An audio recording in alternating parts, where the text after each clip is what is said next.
آپ کی پھوپھی جان ام عائشہ غوث پاک رضی اللہ تعالیٰ عنہ کی پھوپھی اس مقام پر پہنچی ہوئی تھی، اللہ اکبر، کہ لوگ جب کبھی مصیبتوں میں پھنستے تو حضرت غوث پاک کی پھوپھی کے پاس آتے۔ ایک بار بغداد میں یا جیلان میں قحط پڑ گیا تھا، بارشیں کئی سالوں سے نہیں ہوئی، زمین سوکھ گئی، لوگ پریشان حال تھے، دعائیں بھی کی، نماز استسقاء بھی پڑھی، اور بعد میں اخیر میں غوث پاک کی پھوپھی جان ام عائشہ کے پاس آئے۔ سارے لوگ آ کر کے رونے لگے کہ مائی جان آپ دعا کر دیں، اللہ دعا آپ کی قبول کرتا ہے، ہمیں بارش ہو جائے، ہماری زمینیں تر ہو جائیں، نرم ہو جائیں، سبزے آ جائیں۔ حضرت ام عائشہ سارے لوگوں کو دور کرتی ہیں، کیونکہ وہ شہر چھوڑ کر کے آبادی سے باہر رہتی تھی، وہ لوگوں کے میل جول سے دور رہتی تھی۔ آپ نے کہا تم جاؤ سب اپنے اپنے کاموں پر۔ لوگ گڑ گڑانے لگے کہ ایک بار دعا کر دو۔ کہا کہ میں کہاں دعا کرتی ہوں، کیا میں دعا کرنے کے قابل ہوں؟ ام عائشہ یہ حضرت غوث پاک کی پھوپھی ہیں، اس کے بعد اپنے گھر میں سے جھاڑو اٹھاتی اور گھر کے باہر آنگن جھاڑنا شروع کرتی، پورے آنگن کو جھاڑ دیا، دھول اڑتی ہے، کاڑیوں کی جھاڑو ہوگی یا جو بھی جھاڑو ایک طرف پھینک دیتی، کمر پر ہاتھ رکھ کر عرض کرتی ہیں بارگاہ الہی میں، اے مولا میری زمین دھول بہت اڑا رہی ہے، جھاڑو میں نے جھاڑ دیا ہے، تھوڑا پانی کا چھڑکاؤ اس پہ کر دے۔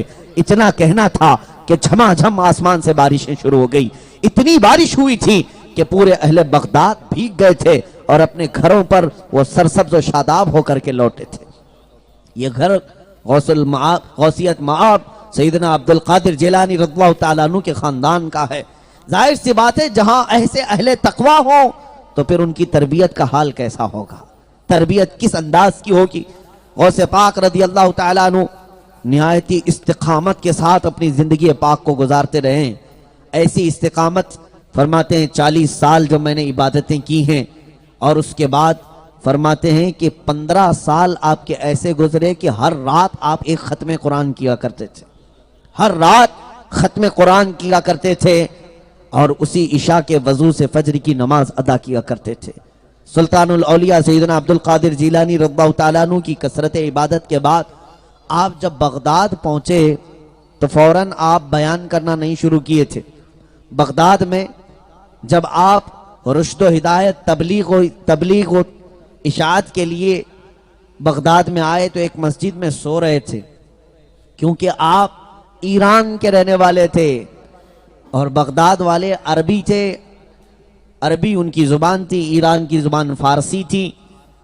تو غوث پاک رضی اللہ تعالیٰ عنہ سیدنا عبد القادر جیلانی بیان نہیں کرتے تھے، ایک مسجد میں سوئے، خواب میں رسول کریم صلی اللہ علیہ وسلم تشریف لائے۔ اللہ کے نبی صلی اللہ علیہ وسلم نے فرمایا بیٹا عبد القادر اٹھو اور لوگوں کو بیان کرو۔ غوث پاک فرماتے ہیں یا رسول اللہ صلی اللہ علیہ وسلم میری زبان الگ ہے، ان کی زبان الگ ہے۔ حضور اکرم صلی اللہ علیہ وسلم نے فرمایا عبد القادر اپنا منہ کھولو۔ آپ نے منہ کھولا، رسول کریم صلی اللہ تعالیٰ علیہ وسلم نے 7 مرتبہ اپنا لعاب پاک ان کے منہ میں ڈالا۔ خواب میں بیدار ہوئے تو دیکھا فصیح زبان ہے، ایسی فصیح زبان کہ اس میں کوئی ہلچل نہیں، لکنت نہیں۔ آپ بیان کرنے کے لیے ابھی کھڑے ہوئے تھے کہ لوگ چلانے لگے کہ باہر کا آیا ہوا یہ کیا بیان کر رہا ہے۔ آپ پھر پریشان خاطر ہو کر سو گئے۔ پھر دیکھا خواب میں مولا علی شیر خدا رضی اللہ تعالیٰ عنہ تشریف لائے ہیں۔ کہا بیٹا عبد القادر بیان کیوں نہیں کرتے؟ آپ نے کہا میرے نانا، میرے دادا، لوگ مجھ پر چلاتے ہیں، میں کیسے بیان کروں؟ حضرت علی رضی اللہ تعالیٰ عنہ نے فرمایا اپنا منہ کھولو۔ آپ نے منہ کھولا تو حضرت علی رضی اللہ تعالیٰ عنہ نے 6 مرتبہ اپنا لعاب پاک ڈالا۔ پوچھتے ہیں سیدنا عبد القادر جیلانی تھوڑی دیر پہلے نیند میں خواب میں نے رسول کریم صلی اللہ علیہ وسلم کو دیکھا، آپ نے 7 مرتبہ مجھے اپنا لعاب پلایا ہے اور آپ نے 6 مرتبہ۔ مولا علی شیر خدا فرماتے ہیں رسول اللہ کے ادب کی وجہ سے، رسول اللہ کے ادب کی وجہ سے میں نے 7 لقمے نہیں دیے، حضور سے 1 لقمہ کم میں نے تجھے دیا ہے، لعاب پاک دیا۔ اور اس کے بعد جب آپ بیدار ہوئے، اب جب بیان کرنے کے لیے کھڑے ہوئے، یہ شوال کا مہینہ تھا، غوث الاعظم دستگیر رضی اللہ تعالیٰ عنہ کی عمر مبارک جوانی کے 40-45 سال کی عمر کے قریب کے تھے۔ جب آپ نے بیان کرنا شروع کیا بہجت الاسرار شریف کتاب میں روایت میں موجود ہے، لوگ جوق در جوق ایسی محفل میں جمع ہوتے، حتیٰ کہ غوث پاک کی آواز جیسے پہنچتی لوگوں کا ہجوم ایسا آتا کہ ہم نے پہلے مجمع میں دیکھا کہ کم از کم 70,000 لوگ ان کا بیان سننے کے لیے موجود تھے، اور غوث پاک رضی اللہ تعالیٰ عنہ منبر پر کھڑے ہو کر جس طرح بیان کرتے، آپ کے سامنے والے کو جو آواز آتی وہی پیچھے والے کو بھی برابر آواز آتی تھی۔ یہ آپ کے مجمع کا حال تھا۔ غوث پاک رضی اللہ تعالیٰ عنہ کے مجمع میں سننے والے کیسے ہوتے یہ بھی میں آپ کو بتا دوں کہ جب آپ بیان کرتے تو لوگ ادھر ادھر نہیں دیکھا کرتے، بلکہ اگر آپ کہہ دیتے چپ ہو جاؤ تو لوگوں پر ایسا سناٹا طاری ہوتا کہ روایت میں موجود ہے لوگوں کے سانس لینے کی صرف آواز آتی، باقی کوئی آواز نہیں آتی تھی۔ یہ آواز آتی۔ یا ہماری مجلسیں کیسی ہیں، میں آپ کو یہ کچھ تلخ باتیں ہیں صرف اس لیے عرض کرتا ہوں کہ ہمارے جلسے آج، ہمارے جلوس نہ جانے کیسے برے اعمال کی نظر ہو گئے، جوکر بازی اور تماشے کے نظر ہو گئے۔ سٹیجوں پر کبھی ہنسی کھیل مذاق ہونے لگا، اور سننے کے لیے آنے والے ایسے آتے ہیں جیسے کوئی سرکس دیکھنے کے لیے جا رہے ہیں۔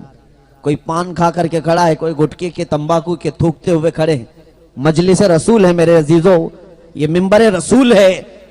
دیکھتے نہیں آپ نائبان رسول علماء اساتین ملت بیٹھتے ہیں، منبر نور کا ہم نے ادب چھوڑ دیا ہے۔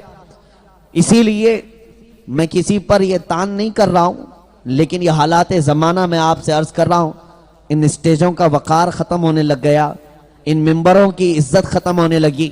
لوگ سلطان الاولیاء غوث الاعظم دستگیر کی تاثیر کی باتیں پوچھتے ہیں کہ اتنی تاثیر تھی کہ آپ جب بیان کرتے تھے تو کوئی مجمع 70,000 سے کم کا نہیں ہوتا، اور جب بیان ختم ہوتا تو ایسے اثر کرتا بیان کہ اس مجمع میں موجود کئی لوگوں کی روح نکل جاتی، کئی تو بے ہوش ہو جاتے، کئی تو وجد میں آ کر اپنے کپڑے پھاڑ لیتے تھے، اس لیے کہ رب ذوالجلال کی ملاقات کی باتیں، جنت کی نعمتوں کی باتیں یا جہنم کے عذابات کے خوف کی باتیں ایسے غوث پاک کی زبان سے نکلتی تھی کہ لوگ دم بخود رہ جاتے تھے، اور مجمع پر ایسا سناٹا طاری ہوتا کہ کوئی کسی اور چیز کی طرف توجہ تک نہیں کرتا۔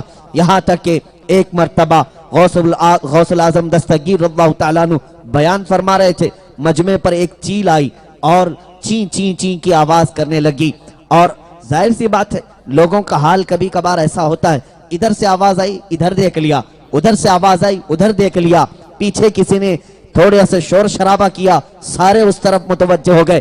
یہاں منبر پر نائب رسول ہو، مقرر ہو، وہ بولتا رہ جائے لیکن لوگ اس آواز کی طرف دیکھتے ہیں۔ میرے عزیز ہو، یہ مجلس رسول کی بے ادبی ہے، مجلس رسول کی توہین ہے۔ صحابہ اکرام رضوان اللہ علیہ مجمعین کے آداب یہ تھے، اللہ کے نبی صلی اللہ تعالیٰ علیہ وسلم جب بیان فرماتے ہیں ایسے بیٹھتے تھے کہ اگر ان کے اوپر سے رائی کے دانے اچھالے جاتے تو رائی کا دانہ زمین پر نہیں گرتا، ان کی گودوں میں گر جاتا۔ اتنا اور سب صحابہ متصل ہو کر لگ کر کے بیٹھتے تھے، اور خاموش ایسے ہوتے کہ سروں کو تک نہیں ہلاتے۔ اگر ان کے سروں پر انڈے رکھ دیے جائیں تو وہ بھی ساکت و جامد کھڑے ہو جائیں گے، گریں گے نہیں۔ یہ ان کے آداب تھے۔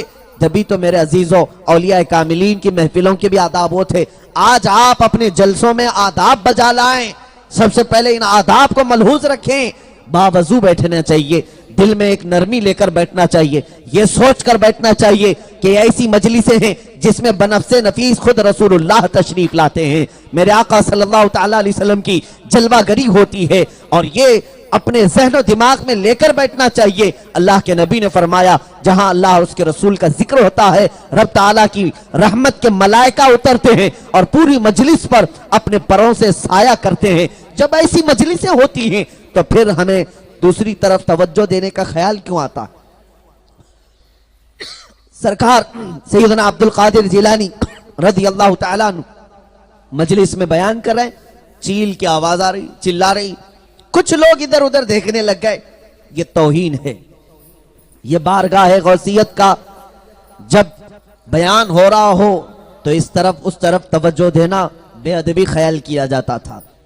تو غوث پاک رضی اللہ تعالیٰ عنہ نے کچھ نہیں کیا، صرف اپنی نظریں اس چیل کی طرف اٹھائی۔ ایک نظر اٹھنا تھا کہ چیل کا منہ الگ اور دھڑ الگ ہو کر گر گیا۔